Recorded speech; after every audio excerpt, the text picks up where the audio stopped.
नमस्कार, आप देख रहे हैं स्वराज एक्सप्रेस पर विशेष चर्चा। मैं हूं आपके साथ अनिका आयरन। लड़खड़ाती अर्थव्यवस्था के बीच खेती एक ब्राइट स्पॉट बनकर उभरी है। साल की पहली तिमाही में खेती ने लगभग 3.5% की विकास दर हासिल की है। इस पर फोकस करने का समय आ गया है। लेकिन क्या ये बात सरकारी योजनाओं और नीतियों में झलक रही है? आज बात फसल के सही भाव की नहीं करेंगे, कर्ज मुक्ति की भी नहीं करेंगे। आज बात करेंगे बदलते जलवायु परिवर्तन यानी क्लाइमेट चेंज और इससे किसानों के सामने आ रही तमाम चुनौतियों की। आरबीआई ने अपनी सालाना रिपोर्ट में इस पर गहरी चिंता भी जताई है। अगर इस पर समय रहते संजीदगी से प्लानिंग नहीं हुई तो फसलों पर मौसम की मार और किसानों को होने वाले नुकसान का सवाल गहराता जाएगा। इसी मुद्दे पर केंद्रित है आज की हमारी ये विशेष चर्चा, जलवायु परिवर्तन, बाढ़, बारिश और किसान।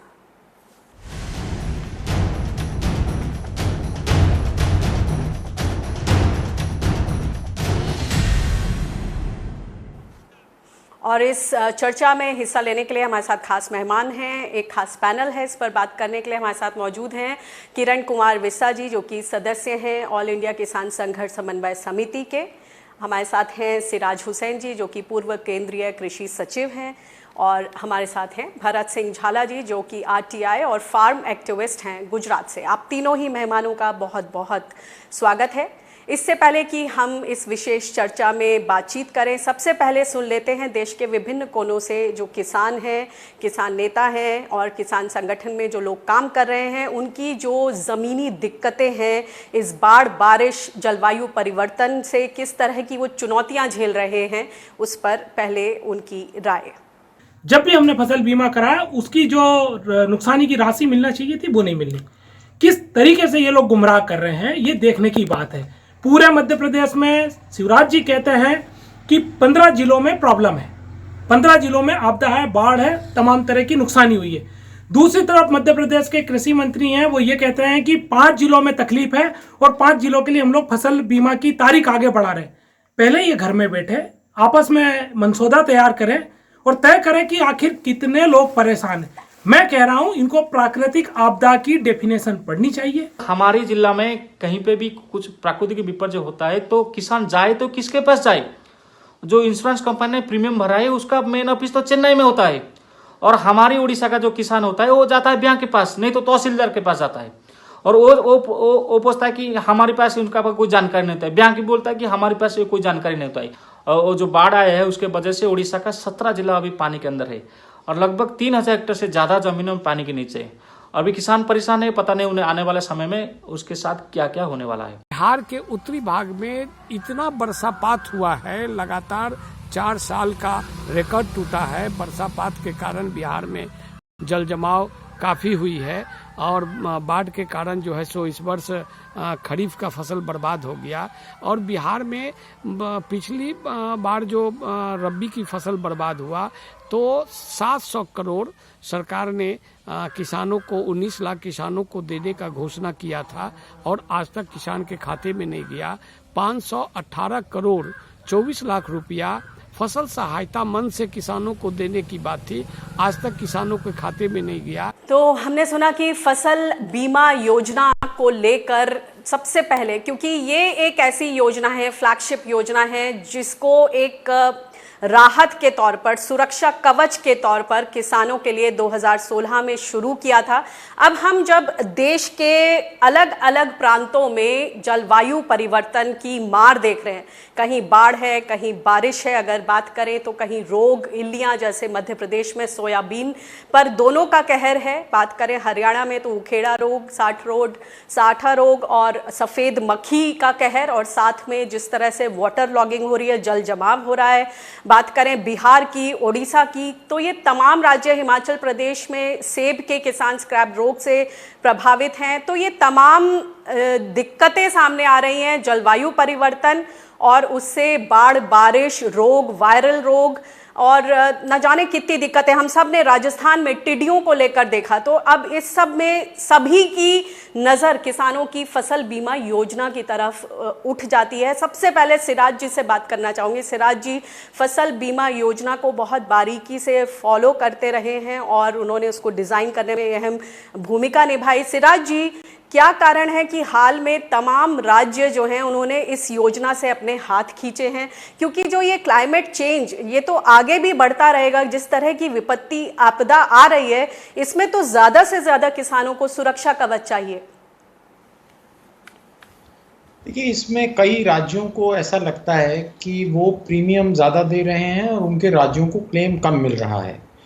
इसकी वजह से राज्य सरकारों के जो वित्त विभाग हैं वो शायद अपनी सरकारों को, अपने मुख्यमंत्रियों को ये बता रहे हैं कि इस योजना में शामिल रहने से कोई ज़्यादा फ़ायदा नहीं है।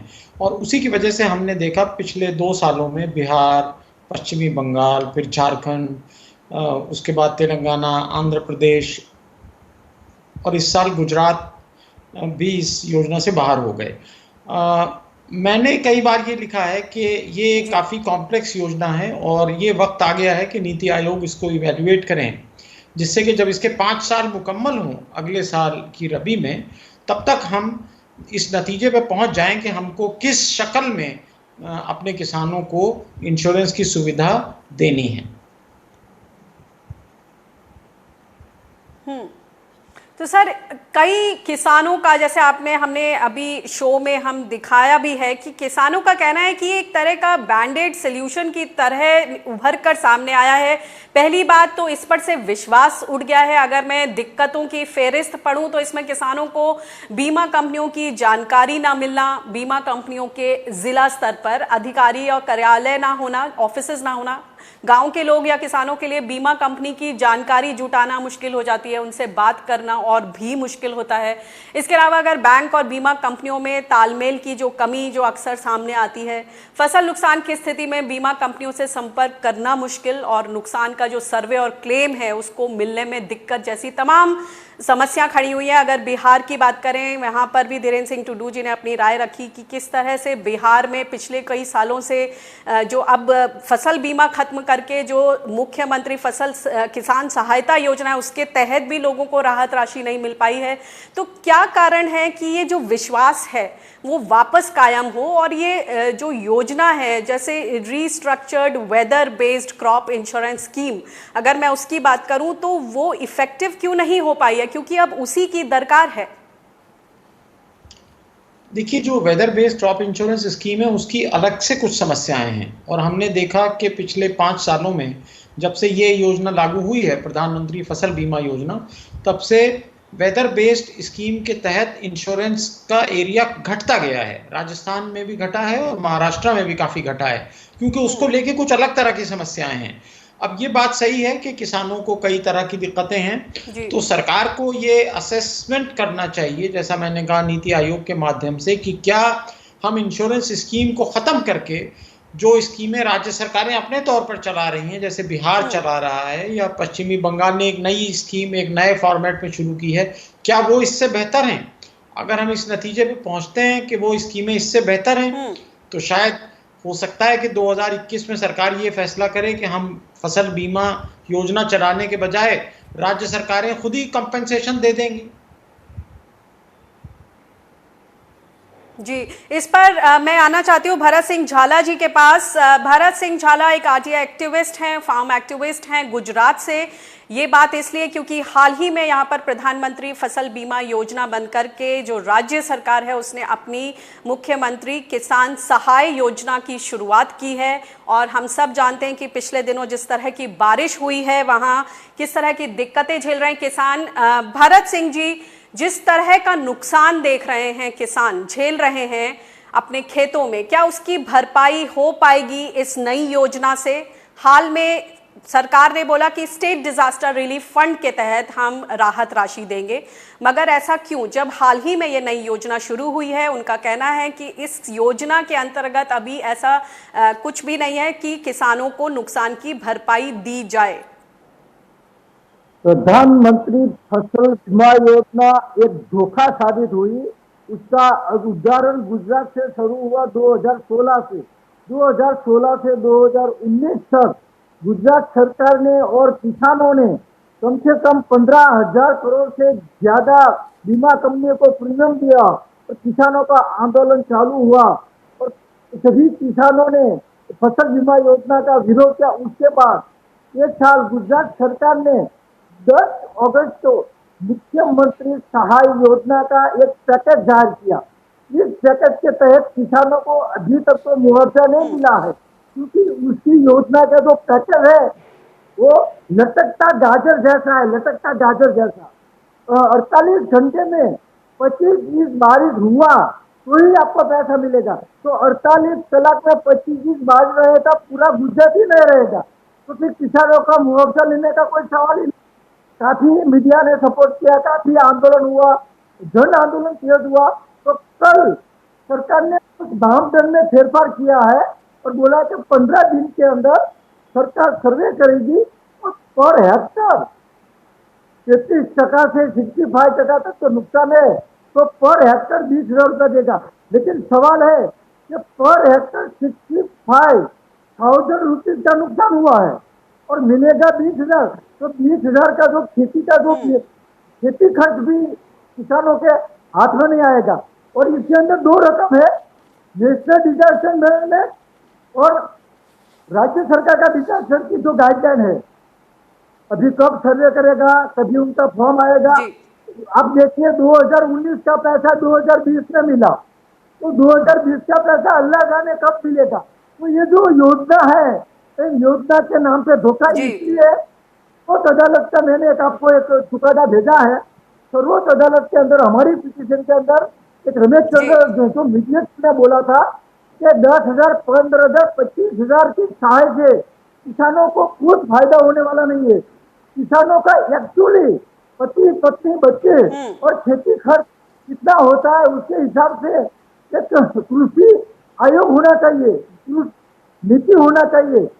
पूरे देश का 2 लाख भरत सिंह जी, यहाँ एक बात बताइए कि इस वक्त जब कोरोना को झेल रहे हैं, जो विभिन्न प्रांत हैं उन सबके जो खजाने पर दबाव है, एक तरफ ये दबाव है और दूसरी तरफ जो किसानों की जो जरूरतें हैं, फौरी जरूरत, जो उनके खेत में पानी भर गया है, जो फौरी जरूरत है, क्या फसल बीमा योजना जैसे गुजरात में खत्म हुई लेकिन सहाय योजना आई, आप कह रहे हैं कि वो नाकाफी है। जो स्टेट डिजास्टर रिलीफ फंड के तहत जो राहत राशि दी जा रही है वो काफी कम है।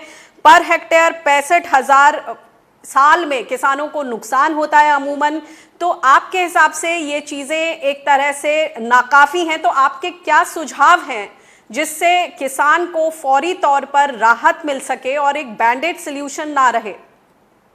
वेरी गुड, बहुत बढ़िया सवाल है। तो फाइनल सॉल्यूशन है एग्रीकल्चर पॉलिसी। स्वामीनाथन कमीशन से लेके देश के अंदर 50 कमीशनों ने और नामदार सर्वोच्च अदालत ने 6 जुलाई 2017 का ऑर्डर किया है कि आरबीआई को, भारत सरकार को और सभी सरकार को हमारा स्टेट का जो बजट है उस बजट का 50% कृषि और कृषि आधारित तो पशुपालक है, उसके लिए कम से कम 50% बजट की फाळवणी होना चाहिए।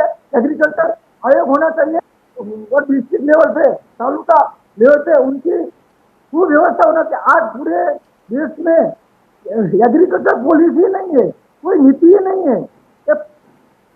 प्लानिंग कमीशन क्या करते हैं, 65,000 करोड़ रुपया खानगी कंपनियों को माफ कर दिया, लेकिन कृषि माफ करने के लिए उनके पास कोई नीति नहीं है। देश की कौन सी कंपनी ने विरोध किया, फिर भी देश की सभी कंपनियों का ऋण माफ कर दिया और किसानों रैली, धरना, आवाज बुलंद कर करके थक गए, लेकिन एक भी किसान का जो कर्ज माफ करना चाहिए तो माफ नहीं हुआ। तो ये जो पूंजीवादी व्यवस्था है, ये प्लानिंग कमीशन, ये नीति आयोग और ये हमारा जो चोर लोग बैठा है सत्ता पे, खास करके प्लानिंग कमीशन जिसको बोलते हैं नीति आयोग, वही अनिति करते हैं। वो सब चोर बैठे हैं, चोर इस देश की धरती को लूट के वंदे मातरम करने वाले बैठे हैं, तो किसानों को कहां से भला होगा। जी भरत सिंह जी, मैं एक बारी किरण विसा जी के पास जाना चाहती हूँ। मेरे साथ किरण विसा जी हैं जो कि रायतू स्वराज्य वेदिका से जुड़े हुए हैं। तेलंगाना और आंध्र प्रदेश में इनका संगठन काम करता है किसानों के बीच, और ये सदस्य हैं अखिल भारतीय संघर्ष समन्वय समिति के भी। किरण जी, ये बताएं कि जिस तरह से बात सामने रखी कि खामियां हैं, अगर फसल बीमा की बात करें उसको दुरुस्त करने की ज़रूरत है। जो restructured weather based crop insurance scheme है, जैसे कि सिराज जी ने बताया कि उसमें भी बहुत कुछ करना बाकी है। और अगर बात करें कि राज्य सरकारों की जो अपनी अपनी योजनाएं हैं वो भी कहीं ना कहीं नाकाफी रही हैं। अब इस ऐसे में देखते हैं कि जो सस्टेनेबल एग्रीकल्चर के जो फॉर्मूला है उसकी तरफ हम देखते हैं किस तरह के कुछ डिफरेंट पॉकेट्स में देश के इस पर काम हो रहा है। बात करें तो तेलंगाना और आंध्र प्रदेश में अच्छा काम हो रहा है इस पर, और जिस तरह से क्लाइमेट चेंज को हम देख रहे हैं, आप किस तरह से देखते हैं आगे की राह कितनी मुश्किल है? क्योंकि जब प्राकृतिक खेती की बात करते हैं ऐसी सिचुएशन में तो हमेशा ये सवाल आता है कि फूड सिक्योरिटी का क्या होगा? क्या इतनी बड़ी आबादी को हमारा देश संभाल पाएगा प्राकृतिक खेती के बलबूते पर? हाँ, इसमें दो बातें मैं कहना चाहता हूं। पहली बात तो ये प्राकृतिक खेती की तरफ पूरी हमारे देश में खेती को बढ़ना चाहिए। और ये जो उत्पादन की बात कर रहे हैं आप, प्राकृतिक खेती में भी अच्छा उत्पादन आएगा। और जहाँ पे भी हमने लार्ज स्केल प्रोग्राम्स गवर्नमेंट के तरफ से या सिविल सोसाइटी की तरफ से इम्प्लीमेंट हुए हैं, उत्पादन में कमी आने की इतनी समस्या नहीं है, लेकिन उसकी जो मदद व्यवस्था होनी चाहिए वो सरकार की तरफ से होनी चाहिए प्राकृतिक खेती के लिए। लेकिन मैं दूसरी बात यह कहना चाहता हूं कि जो हम प्रकृति के आपत्ति में जो किसानों को नुकसान हो रहा है उसका सॉल्यूशन के तरह से हमें प्राकृतिक खेती को नहीं देखना चाहिए। प्राकृतिक खेती की तरफ जरूर बढ़ना है, लेकिन जो शॉर्ट टर्म में जब सूखा आता है, बाढ़ आता है, जहाँ पे बहुत ही ज्यादा वर्षा हो जाती है, अनसीजनल रेन्स हो जाती है, इससे फसल का नुकसान होगा। अगर प्राकृतिक खेती किए तो भी इसमें नुकसान होगा। तो इसमें किसानों की नुकसान भरपाई करने की जिम्मेदारी जरूर सरकार को लेनी चाहिए। वो कौन सी व्यवस्था से करेंगे, वो फसल बीमा के तहत करेंगे या डायरेक्टली वो नुकसान भरपाई करेंगे डिजास्टर रिलीफ के रूप में, वो पॉलिसी का मामला है। लेकिन पहली बात तो इसका एक जवाबदारीपन जो होता है वो सरकार को लेना चाहिए। ये फसल बीमा योजना में एक प्रॉब्लम ये हुई है कि प्राइवेट इंश्योरेंस कंपनीज को उन्होंने जिम्मा दे दिया कि आप इंश्योर करो, लेकिन उसके बाद में इसमें सरकार का क्या रोल होना चाहिए, और अगर क्लेम्स किसानों को नहीं मिल रहे हैं तो वो कहाँ जाएंगे उसके लिए पूछने के लिए, इसका सिस्टम अच्छी तरह से नहीं बना। वो एक बहुत बड़ा प्रॉब्लम है इसमें किसानों का कॉन्फिडेंस नहीं होने का, क्योंकि स्टेट का, राज्य का जो एग्रीकल्चर डिपार्टमेंट होता है वो उसको जिम्मेदारी लेना चाहिए कि ये फसल बीमा अच्छी तरह से इम्प्लीमेंट नहीं हो रहा है या नहीं। ये अभी तक नहीं हुआ है, और ये प्राइवेट इंश्योरेंस कंपनीज जो हैं वो किसानों को जवाबदारी नहीं हो रहे, वो उनके कॉल तक नहीं उठाते हैं। अगर हमने देखा है कि तेलंगाना में जब फसल का नुकसान होता है, उनका इंश्योरेंस का हेल्पलाइन कॉल करें तो कोई तमिल में बात करते हैं, कोई हिंदी में बात करते हैं, बात करने वाले भी नहीं है। तो ये स्थिति है। राइट, हमारे साथ farmer agriculture secretary Siraj Hussain साहब मौजूद हैं। सिराज जी से पता करते हैं कि आखिर वो कौन सी राह होनी चाहिए, क्या तरीके होने चाहिए, क्योंकि ये बात तो तय है कि चाहे प्राकृतिक खेती करें, चाहे वो रेजिलिएंट क्रॉप्स हो, टिकाऊ सस्टेनेबल खेती की भी बात हो, तब भी किसानों को एक सुरक्षा कवच जरूर चाहिए। जी सिराज जी। देखिए, इसमें जो सबसे बड़ी समस्या आती है वो आती है कि क्रॉप लॉसेस को कैसे असेस किया जाए। तो उसके लिए काफ़ी टेक्नोलॉजी का इस्तेमाल पिछले कुछ सालों में बढ़ा है और कई नई टेक्नोलॉजीज पर काम हो रहा है।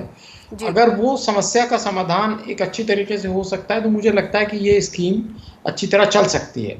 दूसरी बात ये है कि देखिए, कोई भी इंश्योरेंस स्कीम पहले समझ लीजिए कि वो काफ़ी कॉम्प्लेक्स होती है, ख़ास तौर से क्रॉप इंश्योरेंस तो बहुत ही ज़्यादा कॉम्प्लेक्स स्कीम है। अब इसमें हमारी राज्य सरकारें अगर कोई डिसिप्लिन मानने को तैयार नहीं है, तो फिर तो कोई भी स्कीम नहीं चल सकती। अब आप देखिए कि सारा मानसून ख़त्म होने को आ गया, 3 महीने मानसून के लग गए, ख़त्म हो गए, और मध्य प्रदेश अब इंश्योरेंस कराने चला है जब मालूम हो गया कि बाढ़ आ चुकी है, बारिश ने कैसे बिहेव किया, तो ऐसे तो कोई भी स्कीम नहीं चल सकती है। हमने कई बार ये कहा है कि अगर आपको क्रॉप इंश्योरेंस स्कीम को चलाना है तो आप मॉनसून की पहली फोरकास्ट आने से पहले पहले अपने राज्य में इंश्योरेंस कराइए। अपने क्रॉप कटिंग एक्सपेरिमेंट्स के प्रोसीजर्स को ट्रांसपेरेंट बनाइए। कम से कम 3 साल के लिए आप अपने एक क्लस्टर में इंश्योरेंस कंपनी को सेलेक्ट करिए, वगैरह वगैरह। बहुत सारी रिकमेंडेशंस हैं, कई पर गवर्नमेंट ने काम भी किया है।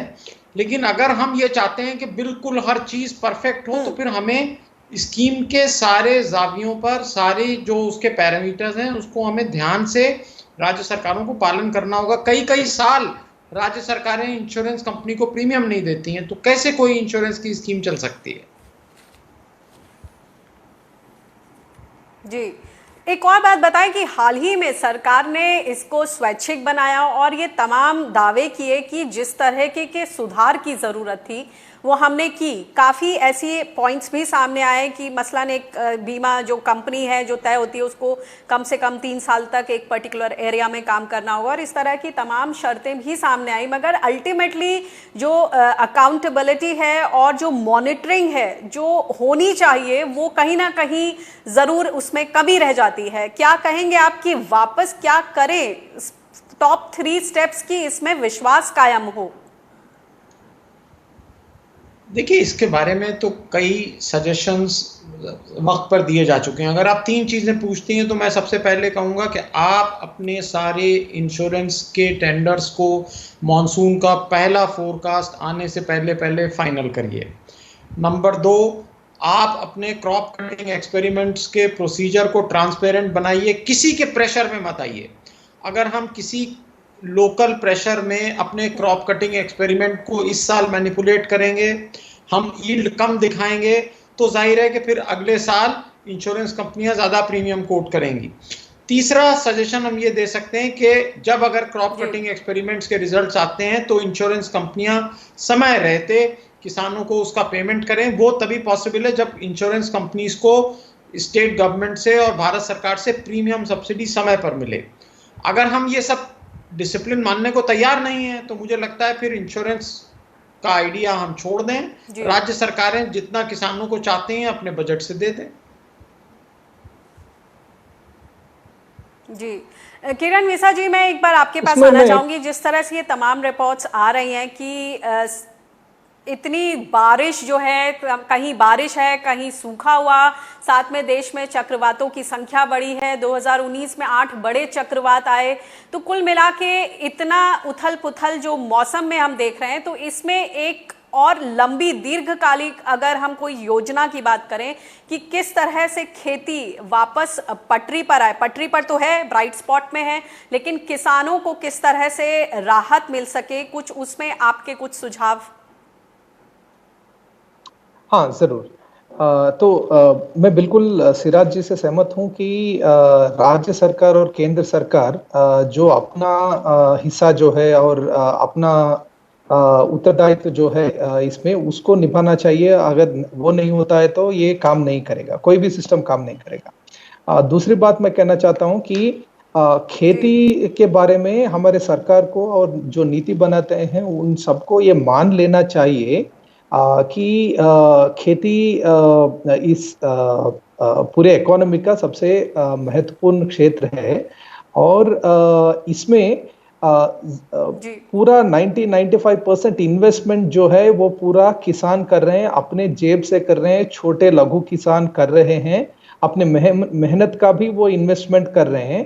तो ये जो रिस्क मिटिगेशन का जिम्मा जो है वो पूरा सरकार को लेना चाहिए।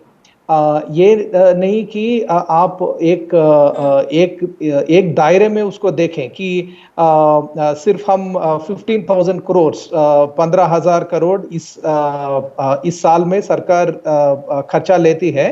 अगर ऐसा एक लिमिट आप बना देते हो तो क्या होगा कि उस साल इससे बहुत ज्यादा नुकसान हुआ तो वो पूरा किसानों के सर पे चले जाएगा। और मान लीजिए 5-10% किसान भी इतने नुकसान में पड़ गए तो वो पूरे खेती में नुकसान करेगा, क्योंकि ये 5-10% किसान जो आज के साल में नुकसान में पड़ गए हैं वो उस कर्जे से बाहर आने के लिए उनको 5 साल लगेंगे। तो जब भी प्रकृति की आपत्ति होती है, जब भी फसल का नुकसान होता है, किसान के मेहनत के बावजूद उसका पूरा जिम्मा जो है वो सरकार को लेना चाहिए। ये इकोनॉमिक्स हमें ऐसा बदलना है कि आप इसके लिए एक डेट रिलीफ कमीशन बना सकते हैं, आप इसके लिए एक अच्छी तरह का डिजास्टर रिलीफ का मैकेनिज्म बना सकते हैं, लेकिन उसमें जो खर्चा होगा वो लेने के लिए सरकार को तैयार होना चाहिए। मुझे लगता है वो सबसे महत्वपूर्ण चीज है। और आज की स्थिति में बजट का सिचुएशन अगर देखें तो ये पूरा बोझ अगर राज्य सरकार के ऊपर पड़ेगा तो काम नहीं बनेगा। तो इसलिए प्रधानमंत्री फसल बीमा योजना को एक तरह से हमने वेलकम किया कि केंद्र सरकार अपना भाग दे रहा है इसमें, लेकिन अगर ये स्कीम काम नहीं कर रहा है और डिजास्टर रिलीफ मैकेनिज्म आप कर रहे हैं, उसमें भी केंद्र सरकार को ज्यादा से ज्यादा पैसे डिजास्टर रिलीफ में भरना पड़ेगा। अगर वो बजटरी एलोकेशन नहीं होता है, अगर मान लीजिए वो हर एक साल में 50,000 करोड़ डिजास्टर रिलीफ के लिए आपको लगाना है तो लगाना है। अगर आप उसके लिए तैयार नहीं है तो आप खेती को और छोटे किसानों को नहीं बचा सकते हैं। तो मुझे लगता है वो बजट का एलोकेशन और केंद्र सरकार बहुत बहुत शुक्रिया इन अहम सुझावों को सामने रखने के लिए। अभी मैं अपने तमाम मेहमानों का बहुत बहुत धन्यवाद कहना चाहूंगी। समय की पाबंदी है तो आगे इस विषय पर हम चर्चा बनाते रहेंगे, चलते रहेगी चर्चा। और फिलहाल मुझे दीजिए इजाजत। खेती किसानी में फिलहाल इतना ही। स्वराज एक्सप्रेस पर खबरों का सिलसिला जारी है, आप देखते रहिए स्वराज एक्सप्रेस। मुझे दीजिए इजाजत, नमस्कार।